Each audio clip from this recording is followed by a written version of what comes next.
සුබ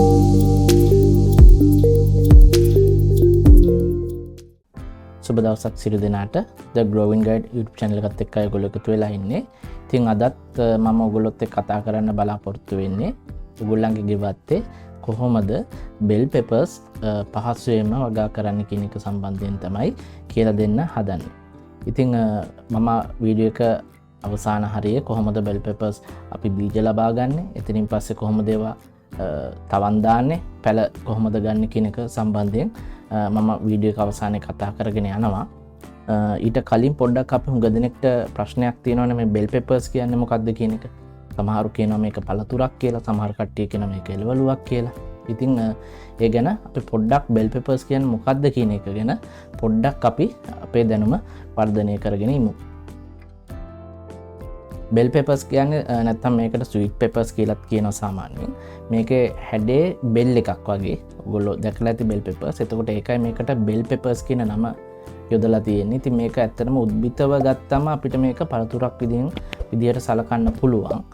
ඊට පස්සේ අපි සාමාන්‍ය උයන්න එකතු කරගන්නකොට මේක සාමාන්‍ය අපි සලකන්නේ එළවලුවක් විදිහට. එතකොට මේක හුඟක් වෙලාවට සෑන්ඩ්විචස් වලට, එතනින් ගියන් පීසා වලට, පාස්තා වලට වගේ ගොඩක් ආහාර රසවත් කරගන්න අපි මේ bell peppers වගේ එක bell peppers අපි පාවිච්චි කරනවා. මේකෙන් අපිට ලැබෙන වැදගත්ම ප්‍රයෝජනය තමයි මේකේ තියෙන ගුණාත්මක භාවය. කියන්නේ මේකේ තියෙන ගුණය, health benefit එක. මේක අපිට ප්‍රධාන වශයෙන් මේකේ සාමාන්‍ය විටමින් ගත්තම vitamin C, vitamin A, B6 වගේ විටමින් හොඳින් තියෙන පළතුරක් නැත්තම් එළවලුවක් තමයි මේ bell peppers කියන්නේ. ඉතින් මේක ආහාර වලට එකතු කරගත්තම අපේ තියෙන health benefit එකත් අපිට අමතරව අපිට ඒක වාසියක් විදිහට ලැබෙනවා. ඉතින් සාමාන්‍යයෙන් දැන් මේ රූප සටහන ඔයගොල්ලෝ දකින විදිහට මේකේ health benefit එක ගත්තම සාමාන්‍යයෙන් මේක හුඟක් වෙලාවට ප්‍රතිශක්තිකරණය මේ bell peppers අපි කනවා නම් අපේ ආහාර වලට එකතු කරගන්නවා නම් අපිට මේ අපේ ඇඟේ තියෙන ප්‍රතිශක්තිකරණය මේ bell peppers හරහා වැඩි කරගන්න පුළුවන්. ඊට අමතරව ඇස් වලට මේක හොඳයි. දැන් මේ රූප සටහන ඔයගොල්ලන්ට පේනවා ඇති benefits ටික මම කීපයක් දාලා තියෙනවා. ඉතින් කොලෙස්ටරෝල් අඩු කරනවා. ඊපස්සේ heart එනත හදවතට මේ හොඳයි මේක මේ විවිධ හදවතේ යන රෝගවලට හොඳයි මේ bell peppers. ඊට අමතරව කොලෙස්ටරෝල් අඩු කරනවා. ඊට පස්සේ කැලරි ඔයගොල්ලන්ගේ වැඩි නම් කැලරි අඩු කරගන්න මේක පාවිච්චි කරන්න පුළුවන්. ඊට පස්සේ ඇඟේ ලේ ගමනාගමනය වැඩි කරන ලේ ගමනාගමනය හොඳින් වෙන්න උදව්වක් වෙනවා. ඊට පස්සේ ඊට අමතරව කැන්සර් නැත්නම් ඇන්ටි කැන්සර් වෙජිටබල් එකක් නැත්නම් අපි කියනවා කැන්සර් වලට ප්‍රතිවිරුද්ධව ක්‍රියා කරන්න අපිට මේ bell peppers උදව් වෙනවා. ඉතින් ඒ වගේ ගොඩක් health benefits කියන්නේ අපිට සෞඛ්‍යමය පැත්තෙන් අපිට ගොඩක් ඇඟට ගුණදායක එළවලුවක් තමයි මේ bell peppers කියන්නේ. ඉතින් මේක දැන් අද මේ වීඩියෝ එක මම මේ කතා කරගෙන යනකොට ඔයගොල්ලන්ටම හිතේ ඔයගොල්ලන්ගේ ගෙවත්තේ මේ වගේ bell peppers පැලයක් පැල කරගත්තා නම් කොච්චර වටිනවද කියන එක. ඉතින් පොඩ්ඩක් bell peppers ගැන කතා කරගෙන ගියොත් අපි ඉස්සරහට මේකේ හුඟ දෙනෙක් වැරදි මතයක ඉන්නවා. bell peppers කියන්නේ සාමාන්‍යයෙන් ඔයගොල්ලෝ දකිනවා විවිධ පාට වර්ණ වලින් කීපයකින් අපිට bell peppers දකින්න පුළුවන්. ඔයගොල්ලෝ දැකලා ඇති රතු පාට bell peppers, කොළ පාට bell peppers, පස්සේ එතනින් ගියාම තැඹිලි පාට, කහ පාට, දම් පාට වගේ විවිධ පාට වලින් bell peppers තියෙනවා. ඉතින් මේක ඔයගොල්ලෝ වැරදි මතයක හුඟ දෙනෙක් ඉන්නවා. මේ එකම bell pepper ගෙඩියේ විවිධ අවස්ථාවන් කියලා මේ එක එක පාටවල් එන එක. ඒ කියන්නේ ගෙඩිය හැදුනට පස්සේ සම්පූර්ණයෙන්ම ඉදුණු තත්වයට එන අතර කාලය තමයි මේ විවිධ පාටවලට මාරු වෙන්නේ කියන එක හුඟ දෙනෙක් වැරදි මතයක ඉන්නවා. ඇත්තටම bell peppers ගත්තම මේකේ ඉදුණු අවසානයේ කියන්නේ අවසානයේ දැන් ගෙඩියක් මුලින් හටගෙන අවසානයේ ඉදුණු මට්ටමට එනකොට කලර්ස් ටික තමයි රතු පාට, කහ පාට, තැඹිලි පාට, ඒ වගේම කොළ පාට. ඕනම දැන් සාමාන්‍යයෙන් bell pepper එකක් ගත්තම අපිට කොළ පාට තමයි එන්නේ. ඇවිල්ලා සමහරට අවසානයේ ඉදින මට්ටමට එනකොට ඒක කොළ පාටම තියෙන්නත් පුළුවන්. ඒක වෙරයිටි එකක්, එක ප්‍රභේදයක්. තව ප්‍රභේදයක් තියෙනවා කොළ පාටට එනවා අවසානයේ ඉදුණු මට්ටමට එනකොට ඒක රතු පාට වෙනවා. තව වෙරයිටි එකක් තමයි අවසානයේ ගෙඩිය හැදිලා අවසාන ඉදුණු මට්ටමට එනකොට ඒක කහ පාටයි. තව වෙරයිටි එකක් තියෙනවා ඒක අවසානයේ ඉදුණු මට්ටමට එනකොට තැඹිලි පාටයි.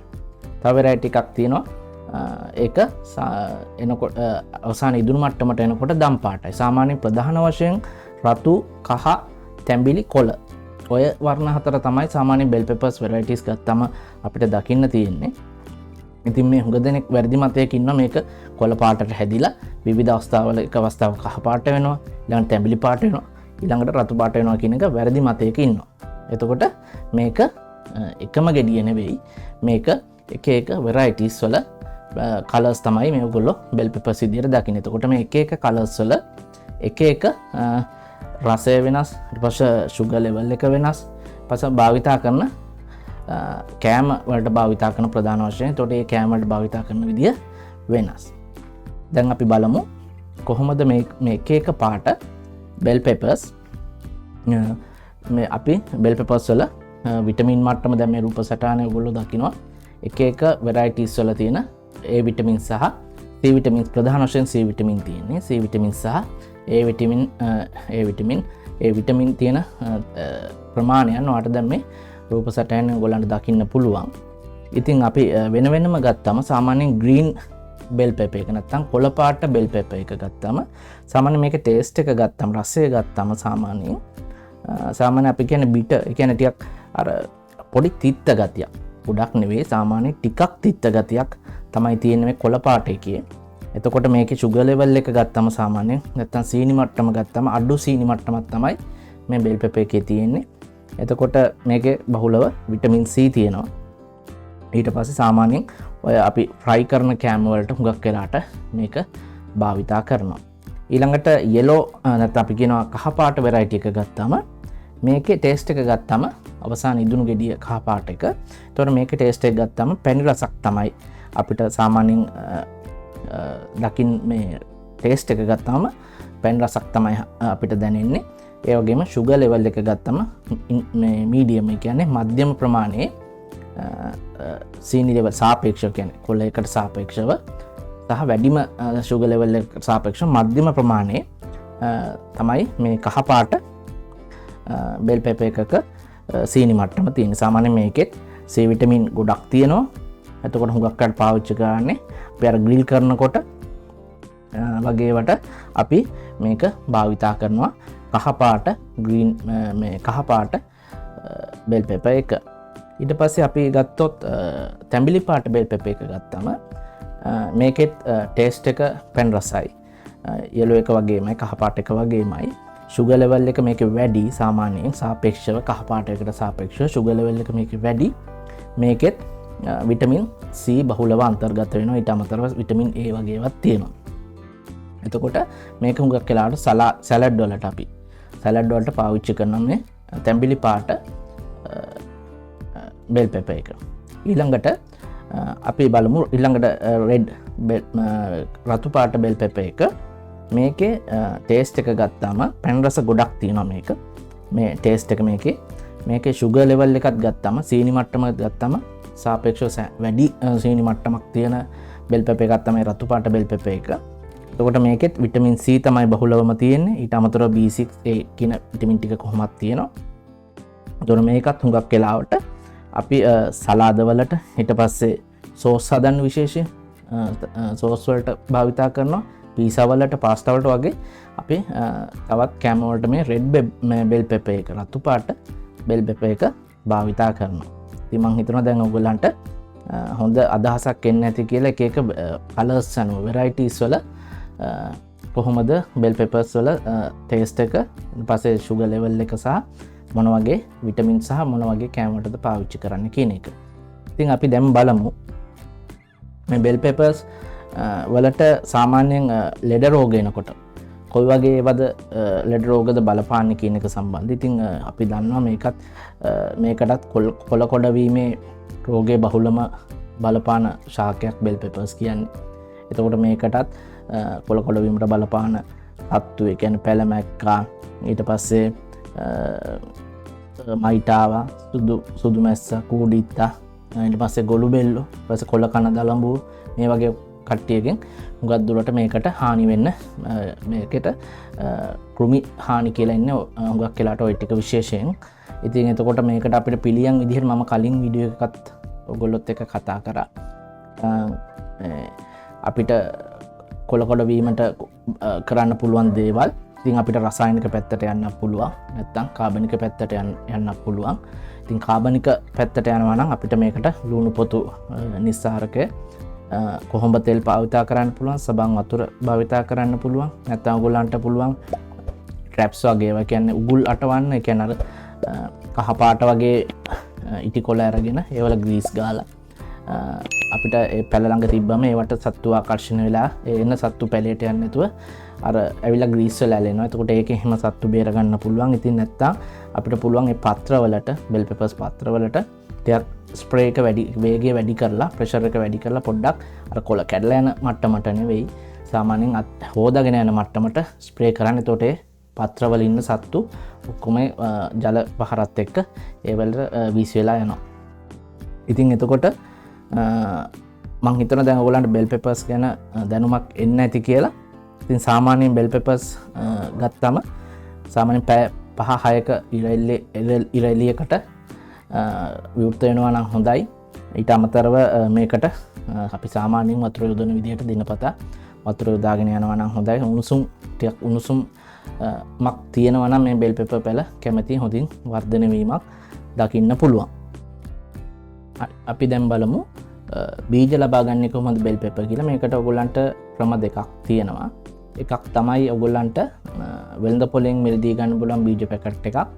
නැත්නම් අපිට ඉදුණු බෙල් පෙපර් නැත්නම් මම කියවනේ ඉදුණු බෙල් පෙපර්ස් වල කලර්ස් ටික එක්ක රෙඩ් එක්ක ග්‍රීන් වෙන්නත් පුළුවන්, රෙඩ් වෙන්න පුළුවන්, yellow රෙඩ් කියන්නේ රතු පාට වෙන්න පුළුවන්, ඊපස්සේ කහ පාට වෙන්න පුළුවන්, තැඹිලි පාට වෙන්න පුළුවන්. එතකොට ඔයගොල්ලන්ට ඒක ඉදුණු බෙල් පෙපර් ගෙඩියක් අරගෙන දැන් මේ ඔයගොල්ලන්ට මේ පේන විදිහට මම රතු පාට බෙල් පෙපර් ගෙඩියක් තමයි අරන් තියෙන්නේ. ඉතින් මේ විදිහට ඔයගොල්ලෝ මුලින්ම මේක කපා ගන්න. එතකොට මේක ඇතුලේ තියෙන බීජ, මේ බීජ තමයි අපි පාවිච්චි කරන්නේ තවන් දැමීම සඳහා. ඉතින් මේ පෙනෙන පරිදි ඔයගොල්ලන්ට බෙල් පෙපර් ගෙඩියක් මිලදීගෙන වෙළඳ පොලෙන් මේක මම සාමාන්‍යයෙන් මම මේක මිලදී ගන්නකොට මේ බෙල් පෙපර් ගෙඩිය සාමාන්‍ය රුපියල් 300ක විතර මුදලක් වුණා අද දිනේට. ඉතින් එතකොට ඔයගොල්ලන්ට බීජ පැකට් එකක් ගන්නවා නම් එහෙම ගන්න පුළුවන්, බෙල් පෙපර් ගෙඩියක් ගන්න පුළුවන්. ඉතින් බෙල් පෙපර් ගෙඩිය ඇතුළ ගත්තම වඩා පේනවා ඇති සෑහෙන බීජ ප්‍රමාණයක් තියෙනවා. ඉතින් මේ බීජ අරගෙන අපි ඊළඟට කරන්න ඕනේ ලුණු වතුරවල අපි මේක දාන්න ඕනේ. එතකොට මේක බීජ පැලවීමේ සම්භාවිතාව වැඩි කරගන්න තමයි අපි ලුණු වතුරවල පොඩ්ඩක් සාමාන්‍ය විනාඩි 10ක් 15ක් විතර බීජ ටික පෙඟෙන්න ඇරලා ඊළඟට වේලුණාට පස්සේ ටිකක් වේලලා පැයක් දෙකක් විතර ටිකක් වේලලා මද සූර්යාලෝකේ තියලා ඊට පස්සේ අපි මේක පැල කර ගැනීමේ හැකියාව තියෙනවා.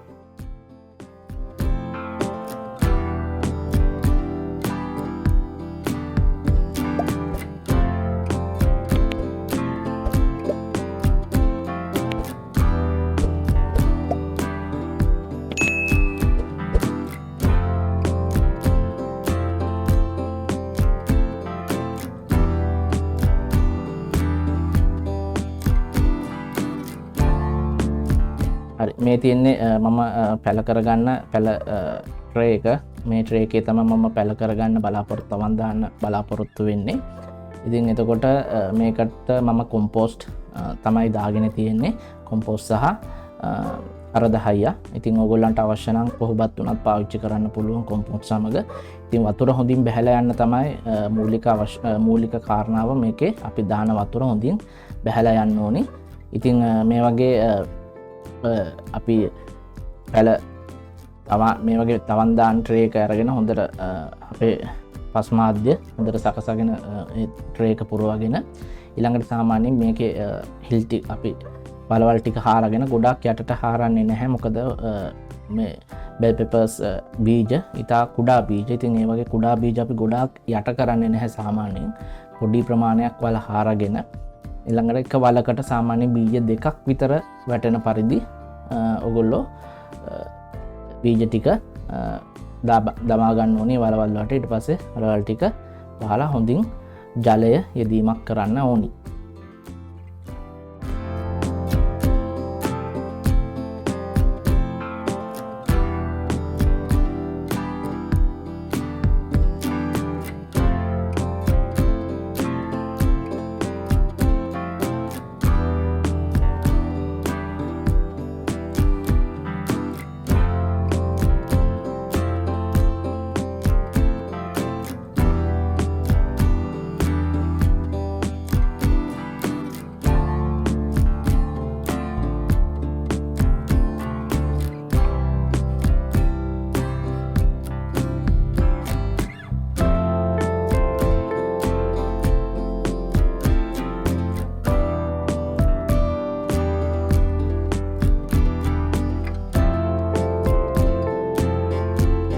ඔගොල්ලෝ මේ දකින්නේ සාමාන්‍යයෙන් දවස් 4කට විතර පස්සේ දැන් බීජ ටික ඔක්කොම පැලවිගෙන එනවා. සමහර බීජ තාම උඩට ඇවිල්ලා තියෙනවා. සමහර බීජ වලින් පැල තාම උඩට එන ගම. ඉතින් මේ ඔයගොල්ලන්ට පේනවා ඇති මේ දවස් 4ක් විතර දැන් මම දැනට 4කට විතර පස්සේ බීජ ටික ඔක්කොම පැලවිගෙන එන විදිය. සාමාන්‍යයෙන් බෙල් පෙපර් පැලයක් පැල කරපු දවසේ ඉඳලා දින 160ක් 180ක් කියන්නේ සාමාන්‍යයෙන් මාස 4ක් 4මාරක් වගේ යනකොට ඔයාට මේ බෙල් පෙපර්ස් වලින් පළදාව ලබා ගැනීමේ හැකියාව තියෙනවා. හරි මේ දකින්නේ ඔයගොල්ලෝ සාමාන්‍යයෙන් සති 1මාරකට විතර පස්සේ බීජ ඔක්කොම හොඳින් පැලවෙලා පැල උඩට ඇවිල්ලා තියෙන අවස්ථාවක්. ඉතින් මේ බීජ තමයි අපි තව ටික කාලයක් මෙහෙම තවානේ තියලා හොඳින් පත්‍ර වර්ධනය වුණාම අපි වෙන ශේෂ්ත්‍රයක හිටවා ගැනීමක් සිද්ධ කරන්න ඕන. එක්ක අපි පොඩි කවරවල හදලා තව ටිකක් පැලේ හොඳට ලොකු කරගෙන අපි ස්ථීරවම අපේ පෝච්චියක හරි වගා මල්ලක හරි භූමියේ හරි අපිට හිටවා ගැනීම කරන්න පුළුවන්. මම දැනට මෙතන මේක තමයි ඔයගොල්ලන්ට මෙතනින් මම නතර කරනවා. මම ඉස්සරහට ඔයගොල්ලන්ට මෙතනින් පස්සේ කොහොමද ඊටු ටික පැලේ මේන්ටේන් කරගෙන යන්නේ කියන එක සම්බන්ධයෙන් තව ඉස්සරහට වීඩියෝ අරගෙන එන්න. එතකොට ඔයගොල්ලන්ටම පහසුවෙන් ඔයගොල්ලන්ගේ ගෙවත්තේම බෙල් පෙපර්ස් වගා කර ගැනීමේ හැකියාව තියෙනවා. එහෙනම් ගිහිල්ලා එන්නම්. තවත් මේ වගේම වීඩියෝ එකකින් ඉස්සරහට හම්බෙමු. සියලු දෙනාට සුබ දවසක්.